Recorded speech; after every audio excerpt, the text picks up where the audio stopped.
দূরে তবু কাছে যে যেখানে আছে সবাইকে আন্তরিক প্রীতি ও শুভেচ্ছা টেকনিক ইজি এডুকেশনের পক্ষ থেকে স্বাগত জানাচ্ছি নতুন একটি গণিতের ক্লাসে। আজকের ক্লাসে আমরা আলোচনা করব 2020 সালে এসএসসি পরীক্ষায় আসা একটি প্রশ্ন, যে প্রশ্নটি চট্টগ্রাম বোর্ডে এসেছিল। এই প্রশ্নটি নবম দশম শ্রেণীর গণিত বইয়ের বৃত্ত নামক অধ্যায় থেকে নেওয়া হলো। এটা একটা জ্যামিতির প্রশ্ন, বুঝতেই পারছো আমার পিছনে তোমরা প্রশ্নটি দেখতে পাচ্ছ, পাশাপাশি প্রশ্নের সাথে একটা কিউআর কোড দেখতে পাচ্ছ। এই দেখো, এই যে কিউআর কোড। এই কিউআর কোডের বিশেষত্ব হচ্ছে তুমি যদি এই কিউআর কোডটি স্ক্যান করো আমার ক্লাসটি দেখতে পাবে বা আমাদের ক্লাসটি দেখতে পাবে। যদি তোমরা এই কিউআর কোডটি পেতে চাও তাহলে তো অবশ্যই তোমাকে ইজি ম্যাথ বইটি সংগ্রহ করতে হবে। ইজি ম্যাথ বইয়ের প্রত্যেকটি প্রশ্নের সাথে, প্রতিটি টপিকের সাথে একটি করে কিউআর কোড দেওয়া আছে। তো এই কিউআর কোড স্ক্যান করা মাত্রই তুমি আমার ক্লাসে দেখতে পাবে। যারা এখনও পর্যন্ত এই বইটি সংগ্রহ করোনি, দ্রুত সময়ের মধ্যে সংগ্রহ করে নাও আর তোমার প্রয়োজনীয় ক্লাসে তুমি করে নাও। তাহলে আর কথা না বাড়িয়ে চলো আমরা আমাদের আজকের প্রশ্নটির সমাধান করি। এবিসির একটি চতুর্ভুজ দেখো, বলা হচ্ছে যে এবিসির একটি চতুর্ভুজ যার কোণ এ বি সি প্লাস কোণ এডিসি সমান 180 ডিগ্রি। এই যে এবিসি প্লাস কোণ এডিসি সমান হচ্ছে 180 ডিগ্রি। আচ্ছা, প্রশ্ন ক, ও কেন্দ্রস্থ বৃত্তের বহিস্থ একটা বিন্দু পি, পি হতে পি এবং পিবি দুইটি স্পর্শক, কোণ পি এ বি সমান 35 ডিগ্রি হলে এ ও বি এর মান কত? আচ্ছা, এটা বের করা যাবে, সমস্যা নেই। প্রমাণ করো যে এ বি সি ডি বিন্দু চারটি সমবৃত্ত। এখানে দুইটা কোণের যোগফল কত দেওয়া আছে? 180 ডিগ্রি। আমরা জানি বৃত্ত অন্তর্লিখিত চতুর্ভুজের বিপরীত কোণের সমষ্টি 2 সমকোণ বা 180 ডিগ্রি। তাহলে এটা 180 ডিগ্রি দেওয়া থাকলে চতুর্ভুজটা বৃত্তের মধ্যেই হবে, আর বৃত্তের মধ্যে হলে চতুর্ভুজের যে চারটা শীর্ষবিন্দু তা হয় সমবৃত্ত হয়, অর্থাৎ বিন্দুগুলো বৃত্তের পরিধির উপরে পড়বে। ওকে, এটা আমরা প্রমাণ করব। আচ্ছা, এসি রেখা বিএডি এর সমদ্বিখণ্ডক হলে প্রমাণ করো যে বিসি সমান সিডি। দেখো, আমাদের চিত্র দিয়ে দেয়নি, উদ্দীপকের তথ্য থেকে আমরা চিত্র আঁকবো, আমরা প্রমাণ করার চেষ্টা করব। ক নাম্বারের জন্য উদ্দীপক লাগবে না, ক নাম্বারটা এমনিতেই প্রমাণ করা যাবে। কতে আমি শুধু তোমাদেরকে একটু এটা সংক্ষিপ্ত করে একটু বুঝাই দিই। দেখো, এইখানে এই যে ও কেন্দ্রিষ্ট বৃত্তে বহিস্থ বিন্দু হচ্ছে পি, তাহলে এখানে পি এ দেখো একটা কি বলতো? স্পর্শক। আচ্ছা, আর এটা স্পর্শক বিন্দু ব্যাসার্ধ। তাহলে এই কোণটার মান হচ্ছে 90 ডিগ্রি। কত ডিগ্রি? 90 ডিগ্রি। এখন এখানে একটু খেয়াল করো, কোণ P A B, P A B বলতে এই অংশটাকে বোঝাচ্ছে। এই কোণটাকে কত ডিগ্রি বলা হয়েছে? 35 ডিগ্রি। একটু দেখো তো দেখতে কেমন লাগে। 35 ডিগ্রি কোণটা এত বড় 90 ডিগ্রির মধ্যে, আর এই 55 ডিগ্রি কোণটা এত ছোট। মানে এই ধরনের চিত্র তোমাদেরকে দেবে হচ্ছে কনফিউজ করার জন্য, যে তুমি আসলে বুঝতে পারছো কিনা। যে দেখো, এটা হচ্ছে 35 ডিগ্রি আর এটা হলো 55 ডিগ্রি, দুইটা মিলে কত হবে? 90 ডিগ্রি হবে। ওকে, তাহলে আমরা যদি এই দুইটা কোণকে যোগ করি, কোণ ও এ বি প্লাস কোণ পি এ বি সমান হচ্ছে কি বলতো? 90 ডিগ্রি। তাহলে একটার মান 35, তাহলে অপরটার মান 55। এই কোণটার মান কত হচ্ছে বলতো? 55 ডিগ্রি। একটু দেখাই, একটু জুম করে দেখাই। এই কোণটার মান হচ্ছে 55 ডিগ্রি, এই কোণটা। একই রকমভাবে ও বি এর মানও আসবে কি? 55 ডিগ্রি। এখন এই ত্রিভুজটাকে দেখো, ত্রিভুজ এ ও বি এর তিনটা কোণ, একটা হচ্ছে এ ও বি। এ ও বি আমাদের অ্যাকচুয়ালি কিসের মান বের করতে বলছে বলো তো? এ ও বি এর মান বের করতে। তাহলে এ ও বি প্লাস কোণ ও A B, O A B plus কোণ ও C B, O A B R O A B R O B A, কোণ ও বি এ। এই কোণগুলোর সমষ্টি কত হবে বলো তো? 180 ডিগ্রি হবে। সমান সমান আমরা লিখতে পারবো হচ্ছে 180 ডিগ্রি। এবার একটু খেয়াল করো, কোণ এ ও বি, এই কোণটার মান 55 ডিগ্রি আর এই কোণটার মানও 55 ডিগ্রি, সমান সমান হচ্ছে 180 ডিগ্রি। ওকে, তাহলে 55 আর 55 যোগ করলে কত হয়? 110 ডিগ্রি। তাহলে এ ও বি সমান হচ্ছে 180 মাইনাস 110। তাহলে কত ডিগ্রি থাকে বলো তো? থাকে হচ্ছে 70 ডিগ্রি। তাহলে এই কোণ এ ও বি সমান হচ্ছে 70 ডিগ্রি। কোণ এ ও বি এর মান কত আসছে বলো তো? কোণ এ ও বি সমান সমান হচ্ছে 70 ডিগ্রি। এই দেখো, কোণ এ ও বি সমান 70 ডিগ্রি। এইটাই আমরা প্রমাণ করব। সহজ করে নিজের মতো করে প্রমাণ করার চেষ্টা করবা। আশা করি তোমরা এই প্রমাণটা বুঝতে পেরেছো। আমরা পরের প্রমাণটা দেখব। পরের প্রমাণটাই হচ্ছে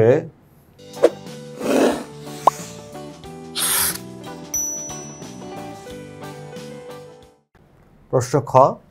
দেখো, এখানে এবিসি চতুর্ভুজের কোণ এবিসি কোণ A B C, A B C R plus কোণ এডিসি, কোণ এ ডি সি সমান হচ্ছে 180 ডিগ্রি। প্রমাণ করো যে এই বিন্দু চারটি সমবৃত্ত। প্রমাণ করতে হবে যে, এখন দেখো এ বি সি, মনে করি যে এ বি সি তিনটা বিন্দু সমরেখ নয়, মানে সরল রেখা না। দেখতেও পাচ্ছি এটা সরল রেখা না। এটা দেখো এ বি সি কি সরল রেখা না, এটা একটা কোণের মতো তৈরি হয়েছে। তাহলে এ বি সি যদি সরল রেখা না হয়, তাহলে এটা দিয়ে কেবল একটা বৃত্ত করা যাবে। সরল রেখা হলে তার হলো না, কিন্তু সরল রেখা যেহেতু না, বিন্দু তিন জায়গায় যদি থাকে, তো আমরা ওকে প্যাচে একটা বৃত্ত বানাতে পারবো। তো বৃত্ত পেঁচি দিয়ে একটা বৃত্ত বানিয়ে দেই, তাহলে মনে করো যে আমরা একটা বৃত্ত এভাবে আঁকতে পারবো। এঁকে ফেললাম, এই যে এই বিন্দু তিনটা দিয়ে চলে আসছে। তো এই কথাটা তুমি লিখে দিতে পারো, যেহেতু এবিসি সমরূপ নয়, সুতরাং বিন্দু তিনটি দিয়ে যায় এরূপ একটি ও কেবল একটি বৃত্ত আছে, বা একটা বৃত্তই অঙ্কন করা সম্ভব। মনে করি এডি রেখাংশ, এই এডি রেখাংশ এই বিন্দুতে ছেদ করেছে। সিই যোগ করি, সি আর ইকে যোগ করে দিলাম। প্রমাণ এবার আসো অঙ্কন অনুসারে। এ বি সি ই চতুর্ভুজটি বৃত্তের মধ্যে অন্তর্লিখিত। তাহলে কোণ এ বি সি প্লাস কোণ এ ই সি সমান কী হবে? 180 ডিগ্রি অঙ্কন অনুসারে। ওকে, চতুর্ভুজটা অন্তর্লিখিত হলো, কিন্তু কোণ এ বি সি প্লাস কোণ এডিসি সমান আবার 180 ডিগ্রি। এটা হচ্ছে প্রশ্নে দেওয়া আছে। তাহলে এবিসিটা মিলে গেল, আর এই কোণটা তাহলে কি সমান হতে হবে, নাহলে তো 180 হবে না, সমান হতে হবে। এখন প্যাচটা কোথায় লাগলো দেখো, প্যাচটা হচ্ছে যে এখানে এই কোণটা আর এই কোণটা তো সমান, কিন্তু এই কোণটা আর এই কোণটা তো একই কোণ না, কিন্তু এরা সমান হবে কি, এটা সমান, কিন্তু তা অসম্ভব। কারণ কি, এই কোণটা হচ্ছে বৃত্তে অন্তর্লিখিত, এটা বৃত্তের বাইরের কোণ। ত্রিভুজ যদি তুমি দেখো এসিডি, এদিকে একটু চিত্রটাকে দেখো, এসিডি, এই যে এ সি, ত্রিভুজটাকে আমি একটু দেখে নিই। ত্রিভুজ সিইডি, দেখো ত্রিভুজ সিইডি, এই যে সিইডি ত্রিভুজ, আর এ ই সি এটা হচ্ছে সেই ত্রিভুজের বহিস্থ কোণ, আর হচ্ছে বিপরীত দিকের অন্তস্থ কোণ।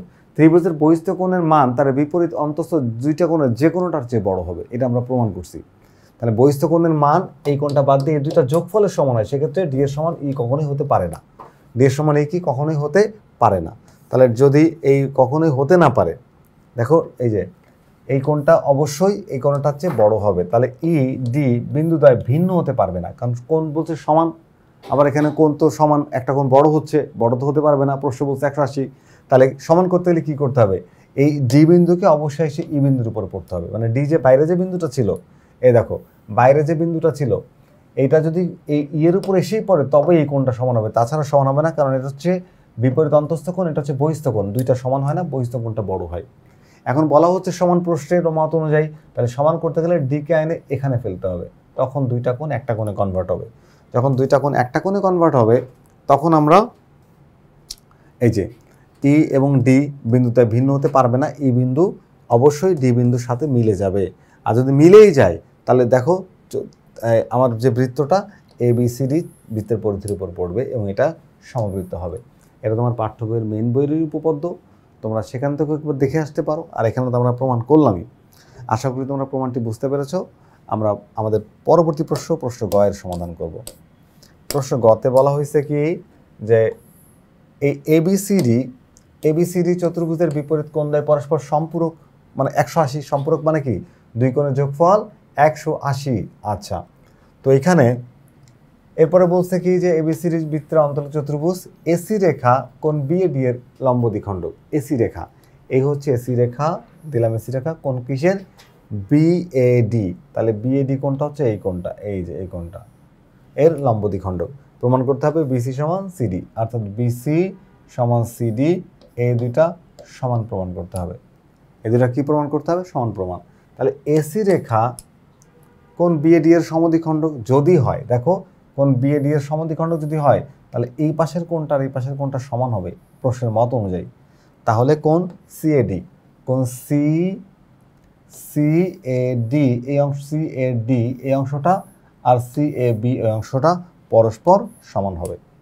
আবার খেয়াল করে দেখো, এই যে কোণটা, এটা তো একটা বৃত্ত, তাই না, এটা তো একটা বৃত্ত। তাহলে এই যে কোণটা সিএবি বৃত্তস্থ কোণ, সিএডি বৃত্তস্থ কোণ, এই দুইটা কোণ আবার কি বলা হচ্ছে, সমান। তো আমরা জানি একই চাপের উপর দণ্ডায়মান বৃত্তস্থ কোণ সমান হয়, তাহলে সিডি চাপের উপর দণ্ডায়মান বৃত্তস্থ কোণ হচ্ছে এটা, আর বিসি চাপের উপর দণ্ডায়মান বৃত্তস্থ কোণ হচ্ছে এটা। উভয় সমান হওয়ায় চাপও সমান হবে, কারণ কি একই চাপ বা সমান চাপের উপর দণ্ডায়মান বৃত্তস্থ কোণ সমান হয়। যেহেতু কোণ হয়ে গেছে সমান, তাই চাপ হয়ে যাবে সমান। কিন্তু চাপদ্বয় সমান হলে চাপের উপর অবস্থিত কোণদ্বয় পরস্পর সমান হয়, কাজেই আমরা বলতে পারি বিসি সমান সিডি। কাজে কি বলা যায় বলতো? এই বলা যায় যে বিসি সমান সমান হচ্ছে সিডি। এই যে প্রমাণ হয়ে গেল, প্রমাণিত। আশা করি তোমরা এই প্রমাণটাও বুঝতে পেরেছো। আমরা ছোট করে আরেকবার একটু সামারাইজ করে দিই। দেখো, এটা হচ্ছে কোণ বিএডি এর সমদ্বিখণ্ডক, তাহলে এখানে কোণ বিএডি সমান কোণ বিএসিএডি, কোণ বিএডি সমান কোণ সিএডি। খেয়াল করে দেখো, এই দুইটাই বৃত্তস্থ কোণ। এই কোণটা হচ্ছে বিসি চাপের উপর দাঁড়ানো, আর এই কোণটা হচ্ছে সিডি চাপের উপর দাঁড়ানো। যেহেতু বৃত্তস্থ কোণ দ্বয় পরস্পর সমান, চাপও হবে সমান। হয়ে গেল প্রমাণ, একদম সিম্পলি। ওকে, আশা করি তোমরা এই প্রমাণটা বুঝতে পেরেছো। তাহলে পরবর্তী ক্লাস দেখার আমন্ত্রণ জানিয়ে আজকের ক্লাসটি এখানেই শেষ করছি। আল্লাহ হাফেজ।